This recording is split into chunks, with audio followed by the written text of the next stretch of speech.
Hi, and welcome to the very first cast of Zen-zooked with the Zeneri team at Cruise Planners. I'm very excited to welcome you here.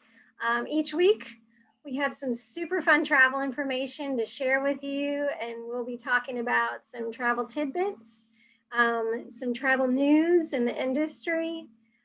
We're going to also, more importantly, we're going to introduce some really super guests along the way. I have a great lineup coming for you. So please join us every week. You'll see this cast. We'll have it on YouTube on our channel, as well as on our Facebook page and passed all throughout social media. So look for us every week. To get started today, I wanted to tell you just a little bit about our business. We have over 20 years in the travel industry with our franchise. My dad and my mom started it about 20 years ago, a little bit more than that. And they started it as a side gig, as their hobby business. And it has grown over the years. My mother actually took our company to a multi-million-dollar status simply through all of her referrals and her incredible business, her contacts, being a super travel agent. She trained myself and all of our associates personally, and we're excited to continue in her business today. And to bring to you one of the very cool first guests that we're going to have on our series. We have with us today Michelle Sutter from Holland America, and I'm very excited to introduce you to her. We've been met a few times and have been in a couple conferences together. And I had the pleasure of a couple of years ago hearing the presentation that she's going to talk about a little bit today at our convention for cruise planners. And it was a very difficult time in my life. I had just lost my mom, as most of you know, because you're my client or one of my associates' clients or one of my mom's past former clients.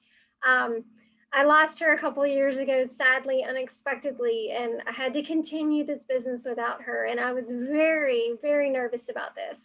I was taking over her business. I had a lot of fears and self-doubts, and it was a very challenging time for me. And I went to our convention with Cruise Planners, and Michelle was there, and she presented the presentation she's going to talk to you a little bit about today with her passions.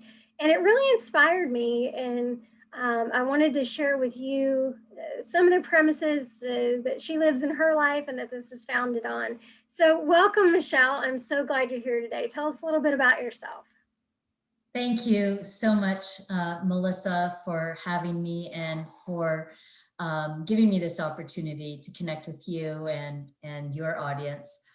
First and foremost, my condolences to you for your mother. And Thank you. I am so touched by the fact that this presentation was able to help you during that difficult time.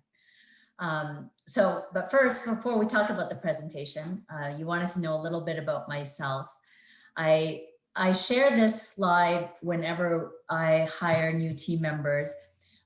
We do what we call connections time, and this is the time to really get to know each other outside of like what we're passionate about outside of work. And so this is a little compilation of kind of my passions and a little bit about me.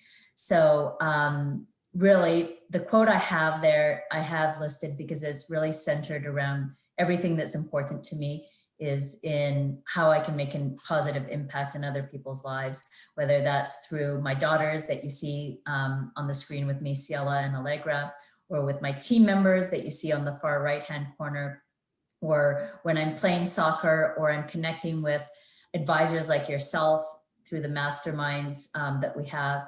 I'm always wanting to be in service of others. I include the photo below of my family, my extended family, I should call this, is a family that I sponsored from the Congo, and a refugee family that was separated by war for over a decade, and we were able to reunite them, and they are here now living in British Columbia, which is where I reside. And so it's testament to like my passion around giving back. And I'm a super huge soccer fan. I play soccer. I haven't played soccer in a year and a half because of the pandemic, of course, but prior to that, I played, 3 times a week, and I'm really excited right now about the Euro. So I'm watching all the Euro games as much as I can. But where I really started my passion for travel was working shipboard, which you see a photo of me from when I first joined the industry straight out of university to go work on ships. And of course, that was a beautiful gift to be able to travel the world and see the world while working on board ships. And one of the things that I started to do in my time off was just explore the cities, the villages, you know, the towns, wherever we were. And I just connected with something that was for me kind of unplanned and just was like the appreciation of the beauty of doors. And so I started photographing doors in all the different places I was. And I continue, and I have continued to do so now that I'm no longer working on ships, but still working within the industry and obviously traveling a lot. And so the premise of the presentation that I shared with you and with others is around how opening doors to new perspectives can help us reframe and move from what might feel like survival mode to thriving mode. And so we talked about that in that context. And what I shared in that time was, what doors have you each individually not knocked on that perhaps if you did, you might see things differently. And there were the 3 doors that we talked about, of course, which was genuine presence, positivity, and community. And so those were the doors that we focused on talking about to really try and see things differently and through a different lens. I tell you, I remember specifically hearing about genuine presence and how much it meant to me. And I think I've learned so much about that during the pandemic season and the importance of being present and undistracted. Tell me about what that concept means to you. It's really important for me, particularly if you want to get to that thriving mode, because when we're busy, which we always are, but particularly right now, we have a lot of different things going on. It is really easy to get distracted, right? And genuine presence for me means that when I am with you, that you have my undivided attention and that I am present and that we are connecting. Because, the one thing that we all have that is limited is time. And so if we're choosing to spend that time together, it's how can we maximize that time? And so one of the things that I try and focus on is eliminating distractions. You and I talked earlier about how, let's turn our phones off so they don't distract us. And in jest, I said to you, that's one of the things I actually am really conscious of. So literally turning my phone on silent, right? If I am out with you in person, I'll have my phone put away. I turn off the notifications for almost all of my apps so that they're not popping up during conversations, to eliminate that constant checking of the phone, right? This fact always makes me laugh, right? Is, we have a very short attention span, less than a goldfish, right? And so the devices are very distracting. So for me, the big one is really about eliminating those distractions with devices, intentionally being present, and remembering something Oprah said on our cruise where she joined us in February of 2019 on board the New Statendam. She was our godmother. And in one of her keynote presentations, she talked about the greatest gift you can give to somebody is your attention and your presence, right? And so I always think about that because it's so true. What I remember about interactions I have with people is how they made me feel. And that is like either positive or negative, right? The person who's like looking at their phone when they're talking to you or they're looking over your shoulder, that makes you feel unimportant versus the person that is here connecting and truly listening makes you feel special. So that's how I choose to stay genuinely present. I agree. I find that I have 3 teen daughters, as you know, and they're 16, 15, and 19. And 19 is still at home because of the pandemic, even though she's in college.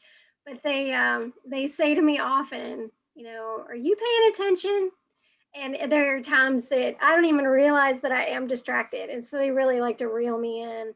And I think sometimes it's easier for me to pay attention to clients than it is my own family. So I've learned a lot over the pandemic about paying good attention. So tell us what you know about nonverbal communication and communication as a whole for paying attention. Yeah, that's a great segue. And to your point about your daughter saying, are you paying attention? It's that nonverbal communication, right? Staring at That that is phone. noticed, right? 93% of communication is nonverbal. So your daughter is noticing something in you that makes her feel like you're not paying attention. And I actually, as you were speaking, could really relate to that, because I will be upstairs with my two daughters who are 11 and 14. And same thing, Allegra will say to me, what are you focused on right now, mom, because you're not here. Yeah. Right, I'm like, okay. Right, so it's really being conscious of also the non-verbal cues you're giving to people when you are physically present, that are making people feel like you're not genuinely present, that are important to be conscious of, for sure. And of course, this is one that I know you and I have talked about a lot. You know, what does the circle of control mean to you? I can tell you that during this is really the concept of control itself has really hit home with me. Um, I've heard from so many clients and friends that one of the hardest things that they're trying to do right now, during the pandemic is regain some sort of control. I think that, also from a family perspective, my kids have said this to me a lot. I just feel like somebody else has control of my life. How do you remind yourself regularly to let go of what you can't control and then embrace what you can? Hmm. It's not easy. I'll be honest with you about that. What I choose to try and remember is the only thing I can control is my reaction, Mm-hmm. right? And so there are all these things, right, particularly right now, that are out of our control.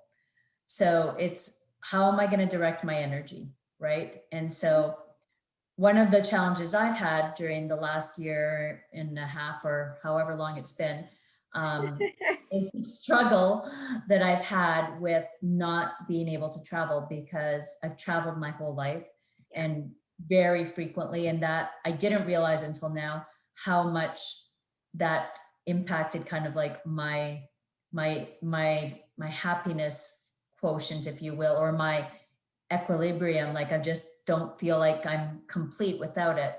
Yes. So the thing I can control, though, is what I'm doing with my time when I can't travel. So I'm doing things now that I didn't used to do. So every evening between 7 and like 9:30, which is sunset time, which I love sunsets, which I used to enjoy traveling, I'll go for a long walk by myself, listen to music that takes me somewhere else, right?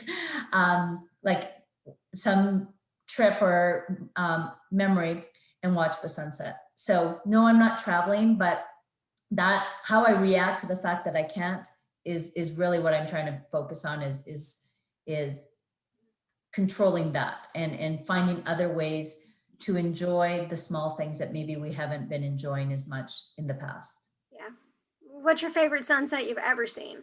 Since we're on the Oh, topic. okay.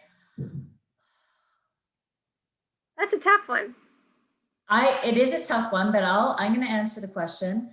I think I would say nothing beats the sunset on the back of a ship, and it's just ocean, and it feels like it's only you and the universe, and you're hearing the sound of the ocean. That is the most beautiful sunset you can see. I have to agree with you. I would say aft, if I had a choice, would be where I stood every day. Yeah, a lot of my clients and my family know that about me too. That the aft sunset, it's the most amazing thing. You can totally separate yourself from things which you have no control over and just enjoy it. It's an amazing sight. It's an It amazing site. is. Sure It is is. That's absolutely. interesting. We'll have to enjoy that together sometime. Oh, I cannot wait. I can't either. So tell me a little bit about your second door. Yes. Well, the door to positivity is clearly something that right now I think is really relevant, Mhm. right?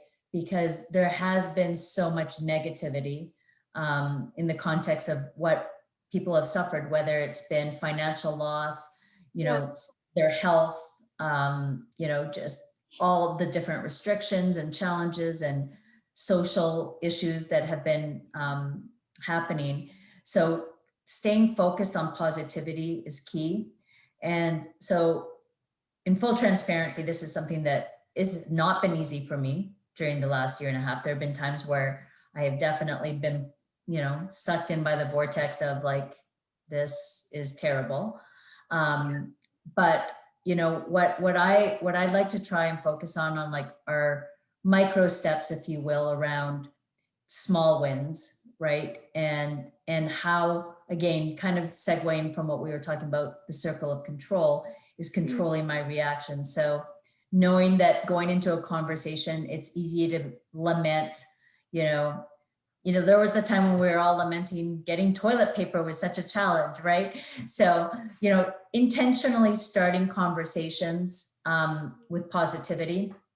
Also, I just stopped watching the news, right? Because that was bringing me down. Yes. And I still don't watch it, to be quite honest with you. And there is data that shows, the Huffington Post released data that shows that 27%, or people were 27% more likely to be unhappy when they started their day by watching the news. So that's something, I don't have it on my phone. I deleted that app.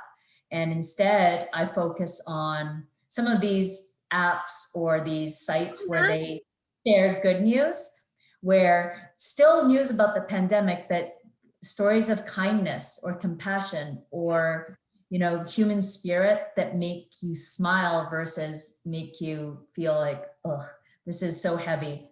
So that's what I have focused on. And also in what author Michelle Gillian calls power leads. And the research she showed was that the first comment in a conversation often dictates the outcome of the entire interaction. So if we start our conversation by saying, hi, how are you? And, oh, the weather's terrible, or can you believe what happened today with this? Then that interaction is likely going to be negative. Same with obviously email. It all depends on how you start the interaction. So I try and use power leads and being positive in how I engage, whether that's in writing or in person, and really be intentional also about how I choose to spend my time and with who I choose to spend my time with. I do tend to avoid negative people because negativity is contagious, and it does draw a lot of energy out from us. So I do try and be intentional about how I'm spending my time with people. That's awesome. I agree with that. I think that, especially during this pandemic, that was one of the very first things that I did is I shut off the news. I realized, we're all locked in. If the world comes to the end, we'll know it. If not, we'll just keep plugging through. So why watch all the drama? I agree with you on that. I noticed during the pandemic, I was surprised how many people, friends of mine, my kids, myself, my clients, would start to feel, different levels of depression, anxiety that really weren't there before. And it's so important to be able to stay positive. And that was a message I tried to create for everyone that was around me. When you feel negative, Michelle, what's one way, what's your go-to for turning that negative feeling into a positive? Is there something that you do that, just really lights you back up or gets you refocused? Yes, there is. But in full transparency, I definitely was not immune to those same sentiments that you described. I actually can remember a period in time during the pandemic where I Googled like symptoms of depression, and I'm like, check, check, check, check, check. And I've never felt that in the past. So I won't lie and say that I was able to maintain that level of positivity like day in and day out.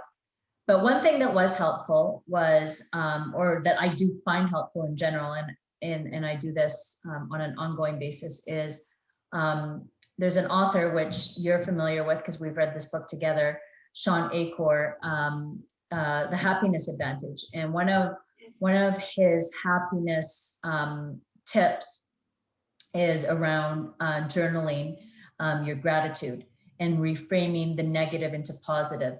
And so that is something I definitely practice during the pandemic, is being focused on every evening, journaling 3 things that I'm grateful for. And I intentionally choose things that could be deemed as negative. So for example, if I had a really challenging discussion with a client and the outcome wasn't positive, I would say something to the effect of like, I'm really grateful that I had the opportunity to try and resolve this for this client. So really wanting to focus on finding positive things from what would be perceived as a negative, because what that does, and what I have found that's done for me, and it's been proven through Sean's research, is you then start scanning the world for the positive, even when there's negativity that's going on. So that's what I would do. Then the second thing I do is I have what I call the inspiration folder. And so when I receive a card that, you know, is thoughtful and touches me, or an email or something like that, I have a literal, and I'm going to show it to you actually, because I share this with others. I should have had this out in advance. I apologize. That's okay. Take your time. But it's literally like a scrapbook, and I have all the cards in here. Nice. With the kind words over the years that people share with me. Mm-hmm. And so when I'm feeling low, I'll go through my inspiration, you know, folder there, and read those notes and remind myself of, you know, the impact I have had on others, or the positive things that have happened. So that kind of recenters me and puts me in a positive frame of mind. I love that. I can tell you one of the greatest losses I've felt from my mother is we used to, because we worked together and most of the time in the same room, we would share, you know, we would gripe back and forth together to kind of vent and air out our grievances over trouble.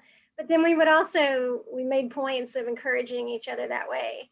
And that's something that I really felt the loss of during the pandemic. It was the absence of having somebody to gripe to about it, having to find new people, and then also just, you know, being able to walk in the room and get that sense of encouragement. And I know that similar to your book, you know, I would put together past notes that she would have written me, or emails, or I would think through, like, you know, a saying that she would have said, or you know, she was Southern, her family was Southern, and I was raised in the South as well. And we always had those colloquialisms, and I would try to ring those in my head, and then I would write them down so I could look at them later. So I respect that you make an intentional effort to do that, because I think those are the things that mean the most, especially when they come from people, you know, who positively influence us and help us to kind of dig out of holes. Definitely. So I wanted to ask you, when I first heard your presentation, door number 3, the door of community, really rang true to me. I looked around the room at convention where I had felt very, very overwhelmed.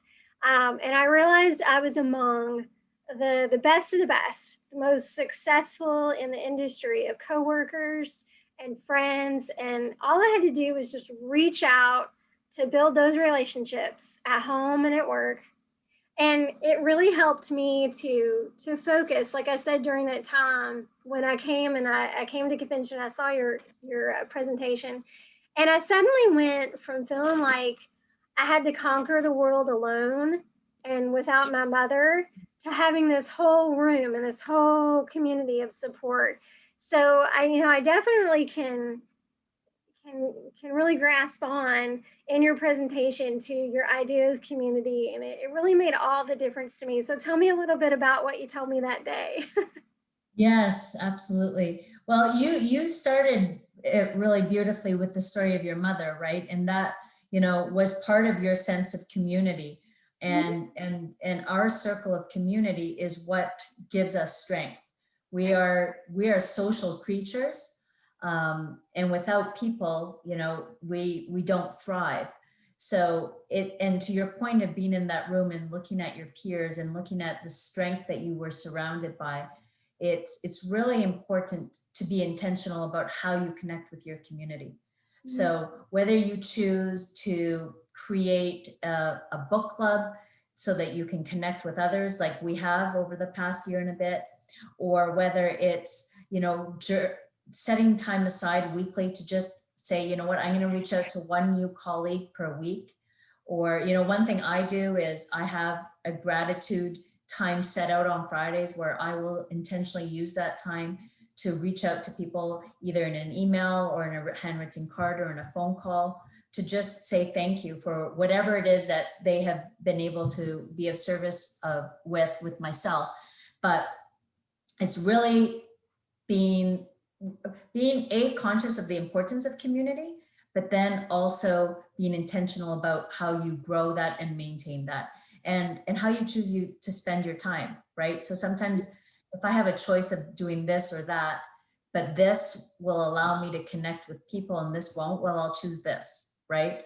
So it's being really intentional about how I use my time, and also through mentorship as well, right? And so, and it can go both ways. So you can see someone like yourself that has a lot of experience. You might see someone that's newer is being intentional about going to that person and saying, hey, what can I do to help you during your first year? If you want to give me a call once a month, why don't we put 30 minutes on the calendar? And making those types of reach outs and connection points so that you can really leverage your community and be in service of your community as well. I love that idea. And I'm very passionate about learning and development. And I had formal training in that and worked for a couple businesses for a pretty long time before I got into the travel industry. It's where I came directly from. And so one of the things that I really enjoyed about taking over my mother's business is our associate base. We have 6 associates on our team, and 3 of them are semi-new, not just to the travel industry as a business, but new to our team as well. And then we have 3 seasoned employees or associates. And I'm very passionate about connecting with them. And that's one of the things that was so difficult during the pandemic. And, like you said, it had to be intentional. I had to constantly reach out to them and say, please, please, please get on a call with me. Let's idea share. What can I help you learn, through that mentorship, like you said. And I think that those are really important ways. And that's one of the things I'm looking forward to more than anything with the world opening up, is all of us being back together in that face-to-face community environment. So Michelle, what do you think, if you had to pick something that was the key to community, what would it be for you? I think the key to community is about building relationships, and really in terms of what we're talking about. So often we tend to reach out to people when we need something, right? Or when we need, even if it's information, right? So think about how can you connect with people just to connect, right? So in your case, it's connecting to your clients, right? Perhaps just to say hello and check in to see how you're doing, right? And I was mentioning earlier about the gratitude emails, and also taking the initiative to meet someone new, right? So it's really about building relationships. I talked about earlier my walks that I like to do in the evenings. I really enjoy that alone time, because that's a time that I can center myself. At the same time, I'm always thinking, this could be a time that I could be connecting with someone too. So I've now started to say, okay, one of my walks a week, I'll reach out to a girlfriend who lives in the neighborhood and we'll go on that walk together. So just finding opportunities to really connect with people. This is one of my favorite quotes that I shared in the presentation about how, you can make more friends in 2 months by becoming interested in other people than you can in 2 years by trying to get other people interested in you. And so it's really all about that, right? Is that I think that we are, in a position where we can connect with our community and use our community in the context of to be stronger and better together, because as individuals we're just, I mean, this has been the perfect experiment to show that this does not work when we're all in Yeah. our separated and not connected. So really just being intentional about how I spend my time and with whom, and making that time. It's really so important. I love that. Thank you for the opportunity to hear a little bit more about that. I love the idea of community, and I think we really have learned the lesson with all being locked in, the importance of it, and reaching out to people even when we can't be face to face. So, Michelle, if you would, can you leave us with a final challenge when knocking on doors for our future? Mm. So, we talked about genuine presence, positivity, and growing with your community. And what I would say is my final challenge would be is to think about the past year, Mhm. and how has that past year, what have you learned in the past year? What silver linings have there been? What have you done differently that you've actually said to yourself, this is, like, for example, like these walks, right? Something as simple as a walk has really changed my outlook and my level of positivity.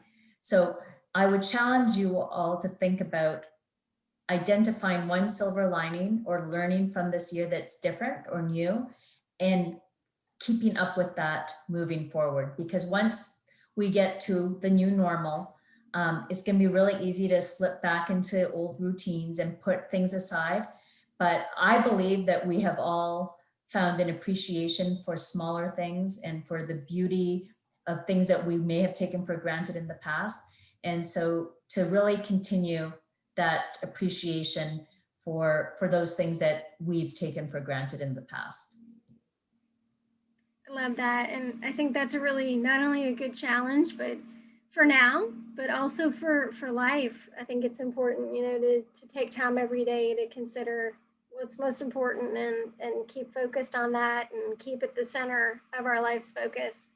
I really appreciate all the ideas you offered today. It was very helpful to think through some things, and as before, it was a wonderful presentation. Like I told you before, I was so moved by it, and I think it's especially applicable now to all of our viewers. I hope they've learned a little bit more about themselves and thought through some things for themselves. Do you have any Mm. final words for us? Well, I want to say thank you to you for giving me the opportunity to share the doors presentation with your audience. And I would just say that, at the end of the day, we all have control over how we choose to see things. And if we can try and reframe things through a different lens, I think that will be, very impactful to how we manage these types of situations. And I hope that someone has heard something that has resonated with them, and that they'll be inspired to explore the door of whether it's the community, positivity, or genuine presence. So thank you for allowing me to share the doors with everyone. I really appreciate you being here today, Michelle. It was great to see you, and I hope to talk to you again very soon. Take care of Looking yourself. forward to it. Looking forward to it. Thank you, Melissa. Take And thank care. you to everybody else for joining us today on our very first episode of Zensucht. And as you know, Zensucht means to us the longing or the wondering, the wistful longing, I should add in there because that's really important, and the yearning and the heart for travels past and future. And I hope that you'll join us again soon. Thanks so much for your time. Have a good weekend.